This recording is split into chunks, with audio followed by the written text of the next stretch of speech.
Hola, ¿qué tal? Bienvenidos al canal El Verso de un Verso. Hoy en el podcast del Buen Escritor, en su episodio número 31, tengo el gusto de presentaros al autor Roberto Cáceres, que viene a presentarnos todos sus libros y a hablarnos de cosas muy interesantes. Así que venga, no me demoro más. ¡Empezamos!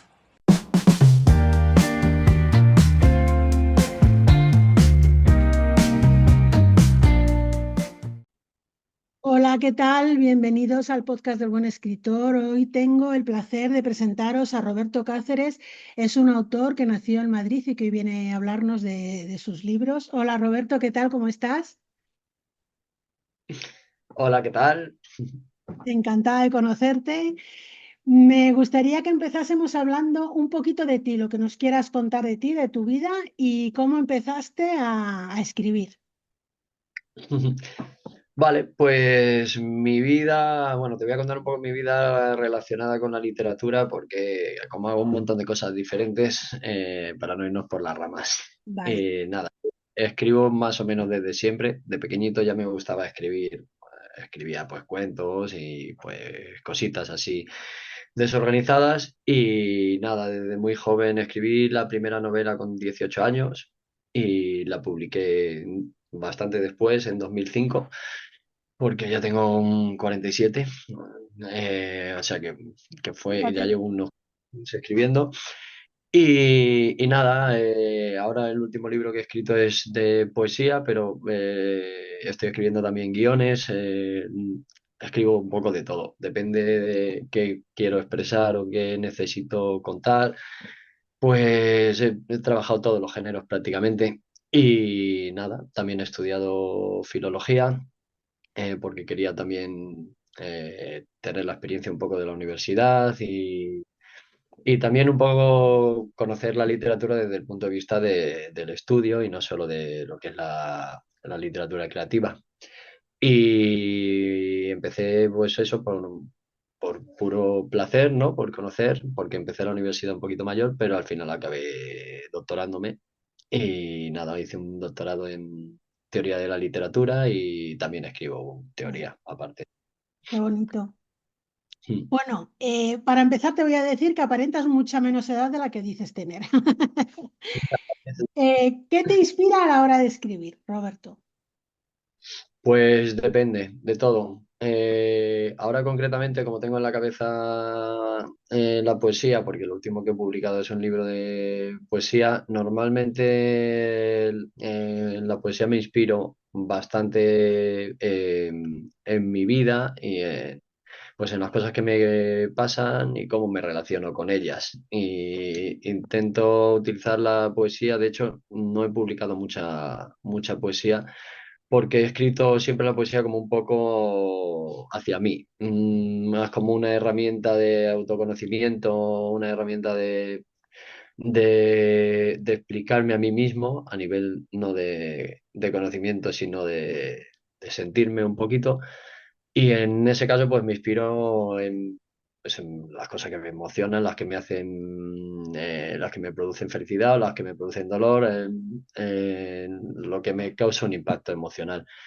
A la hora de escribir, por ejemplo, ficción, narrativa y demás, es como un poco todo lo contrario, ¿no? Me inspiro en ideas y fantasías que tengo en la cabeza, me imagino historias o en cosas que me hacen gracia y que generan una situación que yo creo que se podría novelar, ¿no? Que me interesa, no es que no tenga nada de ficción, o sea, nada de biografía, Realidad. pero sí que es verdad que la biografía a nivel de novela me afecta, me inspira de una manera diferente a como lo hace para la poesía. Y bueno, con los guiones de cine y tal, me ocurre un poquito igual, lo que pasa que ahí, como ya depende más de un mercado, pues intento inspirarme en Claro, cosas que creo que pueden resultar atractivas para otros, no solo para mí. La novela es claro. algo más personal. Entonces, bueno, ya nos lo has dicho un poco, el género con el que más trabajas, poesía, bueno, y nos has dicho también ficción, ¿no? Como fantasía, dirías. A ver, en realidad. Sí, a la hora de escribir narrativa, la fantasía está siempre muy presente, pero los libros que he escrito no son estrictamente fantasía. Yo estudio la fantasía, de hecho, mira, te voy a enseñar ahí algo para que tengas algo visual. Este es un libro que escribí para la Universidad Autónoma, que es un libro de teoría sobre la narrativa de mundos épicos imaginarios, que es en lo que yo me he especializado. O sea, a la hora de estudiar, desde el punto del estudio, la épica y la fantasía son como el punto central en el que he dirigido mi trabajo. Sin embargo, a la hora de escribir, el tipo de fantasía que escribo yo estaría más cercana al realismo mágico. O sea, me intento que mi literatura no esté ambientada, por lo menos hasta ahora. No te digo que no vaya a probar, de hecho tengo en la cabeza un par de proyectos que van más por esa línea, pero hasta ahora he escrito más cosas que están relacionadas que tienen un punto de contacto con el mundo en el que vivo. Crítica social, también más relacionado o sea, tiene una perspectiva siempre política, bastante crítica, pero teniendo en cuenta siempre esa conexión con lo mágico desde el punto de vista de la conexión del universo, o sea, con lo espiritual, por así decirlo, un Ujú. poco, pero no punto de vista esotérico, sino desde el punto de vista, me interesa mucho la alquimia como tema estructural, por ejemplo, pero siempre un poco subyacente. No escribo de un alquimista, sino que la Ya. alquimia es como un camino, ¿no? Y pues eso, un poco. El primer libro que escribí, por ejemplo, es un viaje de un indio que va a China a plantar un bonsái que le regaló un amigo en América. Y él, cuando se hace viejo, pues lo lleva ahí de vuelta. Y es como un viaje espiritual, ¿no? Ujú. Por ponerte un ejemplo, en el que la fantasía está presente, pero no es principal, no es un libro de fantasía propiamente dicho. Qué bonito. ¿Y cuántos libros llevas ya publicados? Pues publicar no sé decirte ahora mismo unos cuantos, porque muchos Muchos. los tengo ya catalogados y no he repetido. O sea, hay algunos libros que sí voy a mantener y otros que directamente he olvidado por ahí, ¿no? O que tengo que reformar. Mira, el primero, te lo voy a enseñar un poco por orden Sí, los que tengo. No sí, tengo sí, todo. los que Eh, tengas. acabo de hablar, Lo que que sí se te voy llama. a pedir es que subas el libro un poco para arriba para que se vea entero, porque no me he dado cuenta de decirte que pusieras el móvil en horizontal y entonces ¿Quieres quiero que que lo se cambie? vea entero. Vale, pues Solo perdóname. subir, así, así. Pues vale. Este es el que te acabo de hablar, que se llama Rasu, que es una Ujú. palabra, una lengua india que me he inventado, que significa el que camina. Y está un poco relacionado con ese viaje. Y este, por ejemplo, ya que hablas de edición, este es de una editorial que se llama Entre Líneas, Ajá. Entre Líneas, que lo publiqué allí. Luego lo republiqué en BookBook con autoedición, otra, pero no tengo ninguno aquí. Y bueno, he probado un poco de todo. Este, por ejemplo, que es el último que he escrito, es una autoedición. Ah, sí, ese lo he visto. Sí, Me es gusta. el de poesía, que está muy relacionado, tiene pues una antología de toda mi vivencia con la poesía, desde que empecé a escribir en la adolescencia hasta letras para músicas de capoeira, que como has dicho, o sea, como tú sabes, yo soy también profesor de capoeira y demás, entonces tiene las canciones de capoeira escritas en portugués, tiene músicas también tengo una banda de música y antes tenía una banda de punk y hay letras que estaban ya presentes en aquella primera banda y luego hay poesía, digamos, de lo que estoy escribiendo ahora, las poesías que escribo ahora que están más relacionadas con lo que te acabo de decir, con esa introspección a través de la simbología de la alquimia y un poco de la espiritualidad pues mezclado con toques de un poco underground del tiempo en que vivimos y tal. Y bueno, esa pertenece a un sello que estoy sacando, en desarrollo un sello editorial pequeño que todavía lo estoy dando forma. Se va a llamar Editorial Melquiades y demás y que voy a utilizar para publicarme a mí y para publicar también a otra gente porque conozco muchos escritores por mi trabajo y demás, por dar clase en la universidad y por los talleres de poesía, que también me dedico a dar talleres de poesía y de narrativa. Y veo mucha gente con mucho talento que está muy perdida y me pregunta siempre por el mundo editorial y demás. Entonces, como es tan difícil Ya dar entiendo. una buena respuesta, me he planteado cuál es mi propio problema, ¿no? Porque yo, como te digo, he probado todo. Te he enseñado los dos extremos, ¿no? Desde probar con una editorial pequeña a crear mi propio sello y por medio tiene, pues, por ejemplo, esta novela que autoedité yo, ¿no? Es autoedición pura y, bueno, te la subo para que la veas. Se Sí, llama sí, sí. Mandala, una novela río y en realidad es una continuación de otra novela que escribí que se llama Ángeles bajo la tormenta, que era una historia sobre la guerra civil y la Segunda Guerra Mundial. Era la historia de amor de un brigadista internacional que conoce a una chica en Barcelona y la pierde la pista y luego se la encuentra de nuevo en París en plena Segunda Guerra Mundial. Y es una historia que es como una carta, ¿no? Y queda con un final un poco inconcluso, ¿no? Y entonces aquí en esta otra novela, que es Mandala, se da el final a esa historia y se mezcla con un montón de historias de otros personajes diferentes. Y esto es autoedición pura. Entonces, aunque va incluido, son los dos títulos que he incluido en el sello, como van a ser los dos primeros títulos que presento, pero fue autoedición pura. Entonces, pasé por el proceso de autoedición a través de editoriales como Bubok, ¿no? De plataformas más bien que editoriales. Y luego ya pues me quité de en medio todo eso y empecé a autoeditar solo, pero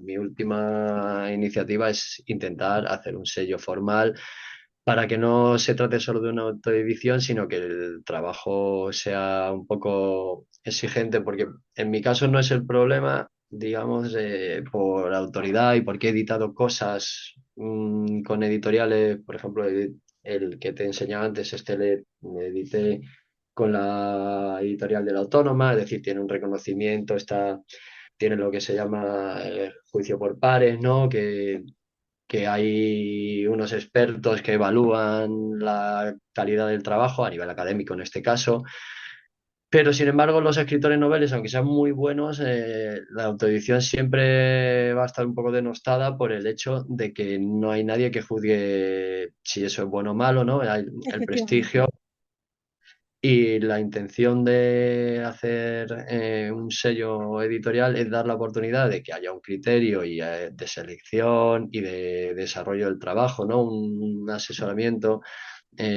Todo lo que yo seleccione, pues, bueno, tengo todavía, ya te digo, está en desarrollo el proyecto, pero tengo tanto la idea eh, de yo seleccionar ya productos acabados y editarlos, ¿no? De, por ejemplo, ahora he hablado con algún amigo mío, un poeta de Canarias que se llama Sebensui Martín, y a él le voy a editar, son trabajos ya acabados, que él tiene en otras editoriales y tal, o nuevos. Pero también hay gente que está en pleno proceso, que lo que escribe tiene un valor, pero claro, es muy difícil editar tú solo, necesitas adaptaciones en algunos aspectos, no solo estructurales, sino también a nivel pues de apoyo a la hora de la propia edición, maquetación, la selección Claro. de... Lo mismo que una editorial tenga un criterio, por ejemplo, dos líneas editoriales, a lo mejor una de poesía, una de teatro, y tenga, digamos, unos rasgos ya marcados que definen la editorial y la línea de trabajo, que tú solo te pongas a editar a lo loco, ¿no? Hay gente que necesita, yo como soy diseñador, hago mis propias portadas, también sé maquetar, tengo la ventaja de que yo puedo hacerlo todo, pero aún así es un trabajo. Mucho.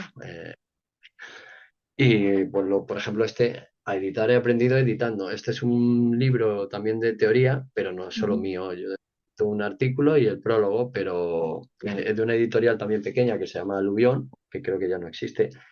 Y yo hice toda la edición, o sea, esto es un trabajo de edición mía aparte de escribirlo, pues seleccioné los artículos, estuve en contacto con los autores y demás. Y también tiene relatos. Sacamos un concurso de relatos en un congreso de la Autónoma que dirigía yo, que era un congreso sobre mundos imaginarios. Y a través del concurso, pues sacamos el libro, que es mitad teoría de las ponencias que se realizaron allí, y la otra mitad pues son los relatos ganadores del concurso. Ujú. Creo que se le 10 de todos los que había. Entonces es un poco como Claro. intentar dar salida a todas esas, a Sí, todas porque esas. es que es verdad que cuando te pones a escribir un libro, luego lo que viene después, lo que dices tú, o sea, te encuentras súper perdido y aunque lleves ya 5 libros, llega un momento, 6 o los que lleves, llega un momento que dices, ¿y ahora qué hago? Porque no por ser editado con una editorial tiene necesariamente que ser mejor el trabajo, porque no es así. Lo que pasa es que parece como que está peor visto que te autopubliques. Parece como que es que no te ha querido nadie y no te queda otra que hacértelo tú. Pero no es así. Hoy en día yo creo que ya nos vamos concienciando un poco también en la autoedición y es mejor, claro. Claro, la edición, hoy en día tenemos herramientas que antes no teníamos en todos los aspectos. Es mucho más sencillo pues poder hacerte una buena portada, por ejemplo. Maquetar también es más sencillo, aunque todavía no está tan automatizado como otras cosas, pero bueno. Todo. Lo que pasa que, claro, en la autoedición el problema que tiene es justo eso, lo que hemos dicho, ¿no? Que, claro, siempre se va a valorar menos. La gente que te conoce lo puede valorar, pero la gente que no te conoce puede Claro, decir, ¿por qué este libro y no otro? ¿Quién ha seleccionado esto? Se tiene que guiar un poco pues por el boca a boca o la impresión que claro, tenga. Luego el marketing hoy en día, bueno, luego está editar en Amazon, por ejemplo, que claro, tiene, si lo mueve bien, pues te da una capacidad de difusión que puede competir perfectamente con una editorial. De hecho, yo, claro, cuando la gente me ha preguntado, los alumnos, porque claro, también, por ejemplo, publicar este libro de poesía ha sido un poco porque como llevo 3 o 4 años dando talleres de poesía, a veces me da un poco de vergüenza de no tener, mis alumnos me preguntan y llevo cosas y a veces se las he llevado escritas en una fotocopia, ¿no? Y es decir, no tengo un libro de poesía propio, bien editado, para presentar tengo alguno, pero no te lo voy a enseñar porque no me gusta. Entonces decidí, voy a hacer una metodología bien trabajada, seleccionada, yo siempre explico que un libro de poesía no es una reunión de poesías, tiene que tener un sentido, por eso es un libro, ¿no? Cuando Antonio Machado escribe Soledades, se llama Soledades por un por algo. motivo, ¿no? Un nexo de unión entre todos los poemas que aparecen en el libro. Y Soledad de Galerías y otros poemas es otra cosa, porque es una antología que contiene poemas de varios libros, ¿no? Ya le da una forma, hay una evolución, hay un cambio. Cuando escribe Claro, Campos de Castilla es una obra totalmente diferente y un poema de Campos de Castilla no cabe en Soledades, porque no tendría sentido, ¿no?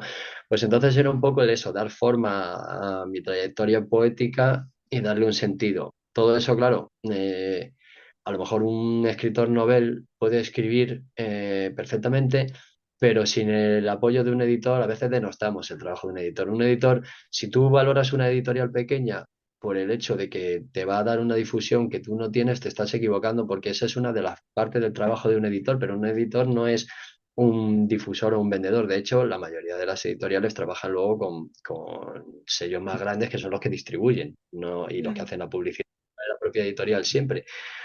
Entonces, el hecho de ayudarte con la edición y aconsejarte, dar sentido al hombre, el editor es una parte del trabajo del libro, ¿no? Porque un editor cuando un editor es bueno, un editor colabora y participa y asesora. Y tanto un novelista como un poeta eh, tiene un editor de confianza que le ayuda a dar sentido a su obra. O sea, Stephen King no sería Stephen King sin los editores que ha tenido Stephen King, por Claro. ejemplo, ¿no? Puede haber casos muy diferentes. Pero bueno, era un poco esa intención de, pues sí, yo quiero hacer un sello literario porque veo que hay mucha gente que tiene necesidad escribir un libro y necesita ese apoyo. Y hay una forma también, claro, al final una editorial te da una editorial grande, por ejemplo, te da un 10% de, Sí, de lo que se saque con tu libro y se queda un 90%, que también es excesivo, claro, es que parece que el trabajo del escritor y se puede apoyar un poco en el, claro, pero es que vas a vender 100.000 libros en vez de 1.000. Pero bueno, a lo mejor prefiero vender 1.000 que 10.000 si me voy a llevar lo mismo para que no te lleves tú los otros claro, 90.000. Es mentira. La es difusión verdad. importa, pero por poner un ejemplo. Entonces, bueno, Y también depende de de la editorial, ¿eh? Porque es que hay algunas que, bueno, que no hacen nada de nada. Ya no es que no te den difusión, es que ni te corrigen el texto ni nada. Salen algunos libros publicados con sí. editorial que dan vergüenza, pero claro, Mm. yo qué sé, ahí, Hay editores que no asumen su responsabilidad como editores.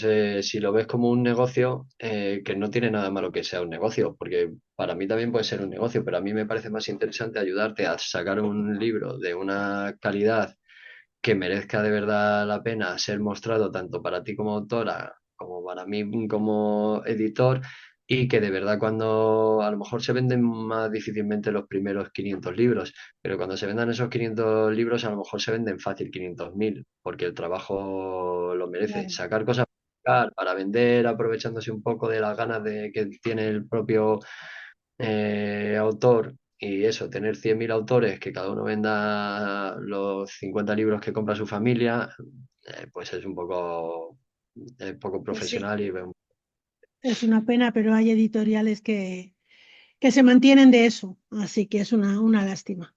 Bueno, ¿tienes algún libro más ahí a mano o no? te he enseñado los que tenía a mano, te los he enseñado. Vale, Si quieres que hablemos más de literatura que de edición, que estamos hablando parte más, te voy a hablar del último, ¿vale? Que es el vale, sí, que es ahora porque es el que acabo de sacar y tal, que es este, te lo repito, ¿vale? sí. Se llama La Estrella. Y hablando ahora desde el punto de vista de literatura y no desde el punto de vista de por qué el sello y demás, pues es un poco intentar recuperar esa función que tenía el poeta, que es lo que yo intento enseñar, porque a veces nos creemos que en la poesía contemporánea, que es la poesía de ahora, tiene que estar en pelea con lo que es la tradición poética y parece que es un poco así, ¿no? Y hay muchos profesores de poesía que te dicen que la rima, que no se puede rimar porque eso es cosa del pasado, o que es ridículo, o que no hable de la luna. Y yo siempre intento explicar un poco que en realidad la poesía es otra cosa muy diferente, ¿no? Y que está más relacionada con tres rasgos que son muy fáciles de definir, que son la musicalidad, la expresión a través de imágenes y la subjetividad. Eso es muy largo de explicar, pero muy sencillo de entender así a simple modo. Y que todo lo demás es dogmatismo y es un poco, se aleja de la verdadera función del poeta. Entonces he querido recuperar esa imagen del poeta como bardo y la poesía como un lenguaje sagrado que te une, bueno, en la antigüedad era a la diosa, ¿no? Los primeros bardos le cantaban a la diosa, que era la madre nutricia de todo a nivel tanto físico como espiritual y eran, digamos, una especie de conector entre lo divino y lo humano. Mm, Y poco a poco pues, se fue convirtiendo hasta el romanticismo en, digamos, un pequeño dios, ¿no? Como decía Huidobro, ¿no? El poeta como un creador de la nada que tenía el valor casi divino, ¿no? Demiúrgico. Pero seguía conservando esa conexión, ¿no? Del poeta con lo divino, aunque se atribuía lo divino a sí mismo. Y es un poco lo que se ha perdido hoy día, como que ha seguido más la línea del poeta técnico cortesano, el juglar, en vez del bardo. Entonces yo quería recuperar un poco al bardo y dejar un poquito de lado al juglar y al poeta que contenta los oídos bueno, en este caso, en la antigüedad eran los cortesanos, los grandes cortesanos y los nobles, y ahora pues un poquito los aristócratas del momento. Y bueno, pues es un poquito eso, ¿no? Tiene mucho de... El bardo y la estrella se llama porque en realidad la estrella es una representación de la musa, de la diosa. que bueno, es femenino, pero no tiene por qué ser una mujer, ¿no? A Mujer. veces entender, y sobre todo en los tiempos que corren de un feminismo malentendido, entendemos muchas veces mujer y hombre de una forma equivocada. Lo femenino no pertenece solo a la mujer, lo masculino tampoco pertenece solo al hombre. El bardo puede ser perfectamente una barda y hay mucho de masculino en la diosa. Entonces, es un poco recuperar, siempre aludo mucho a la alquimia y a, digamos, el conocimiento antiguo, ¿no? El conocimiento arcano, porque creo que los antiguos estaban más cerca de entender realidades que hoy en día nos acerca solamente a lo mejor la física cuántica y la teoría de cuerdas, y sin embargo estaba muy unido ya al conocimiento que tenían tanto los pitagóricos como las órdenes herméticas y luego después pues los iluminados de la masonería y demás, y todo eso se puede relacionar, no siempre la ciencia está reñida con la espiritualidad, y esa manía que tenemos de poner todo en cajoncitos diferentes, ¿no? Los occidentales de ahora, y no ser capaces de tener una, una línea, un instrumento de expresión unitario que lo una un Claro. poco la poesía, todo. En Saber música, unificarlo.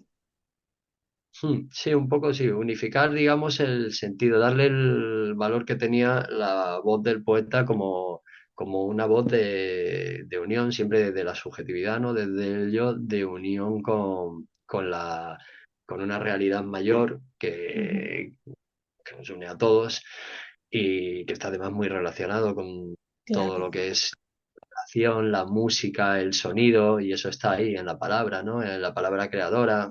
Pues un poquito jugar con eso, volver a recuperar ese sentido del lenguaje mágico, es algo más que el simple lenguaje para contar cosas o para expresar cosas, es La una poesía, forma.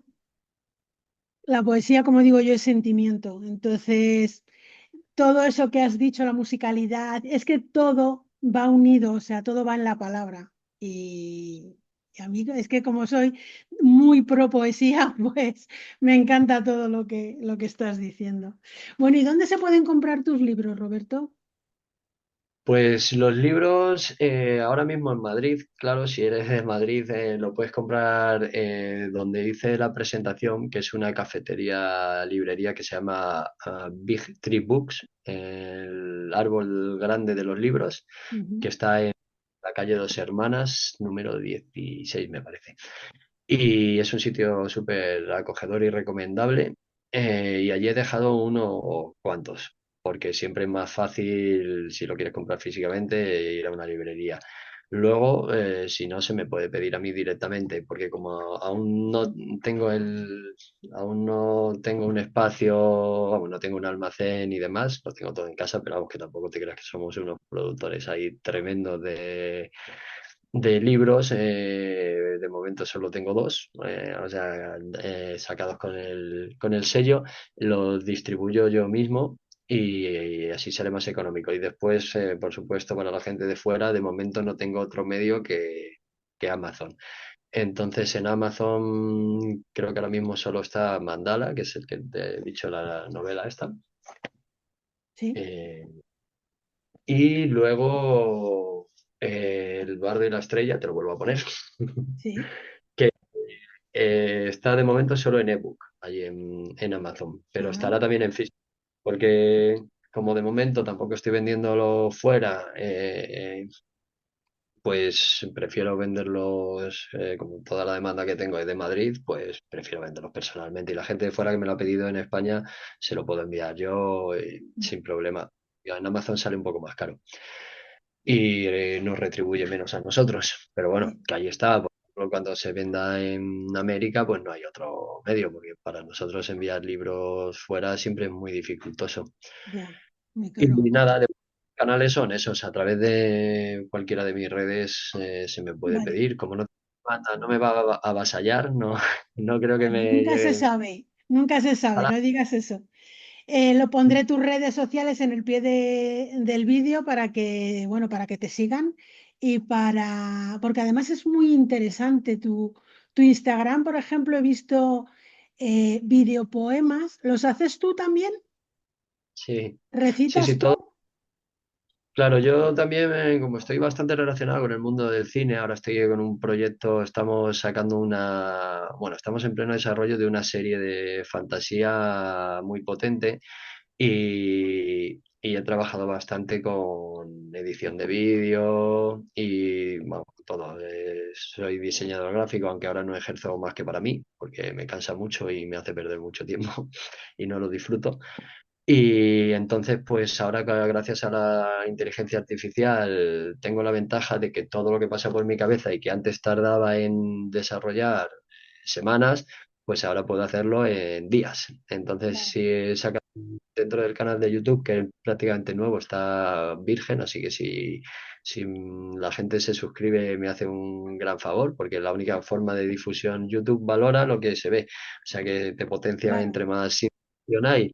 ¿Cómo Y se ahí llama? he puesto, se llama Roberto Cáceres, el canal Vale, nuevo de YouTube. Pero antes tenía otros, pero bueno, voy a ir metiendo lo bueno, lo que más calidad tiene, lo voy a ir metiendo todo allí. vale.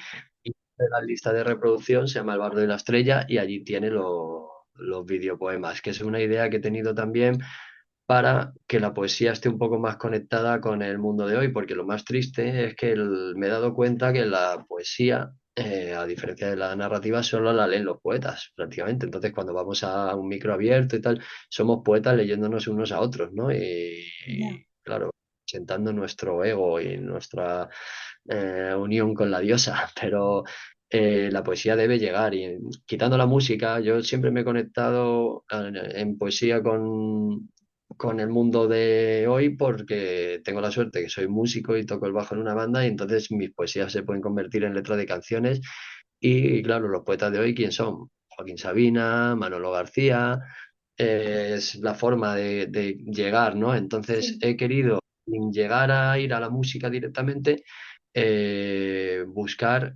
una vía en la que el poema tenga valor de poema y no de canción, que lo esencial sea la propia letra, pero que tenga ese apoyo de la parte de la propia musicalidad del poema, pues hacerlos canción y hacerlos videoclip, ¿no? Por así decirlo, son una especie de, lo he llamado videopoemas y son pues eso, muy oníricos, muy visuales sí, y poco narrativos, ¿no? Porque si no perderían el carácter de del lírica poema. Claro. subjetivo para irte a otra cosa, ¿no? No son poemas narrativos. En mi caso casi ningún poema es narrativo porque para eso considero que hay otras vías más adecuadas.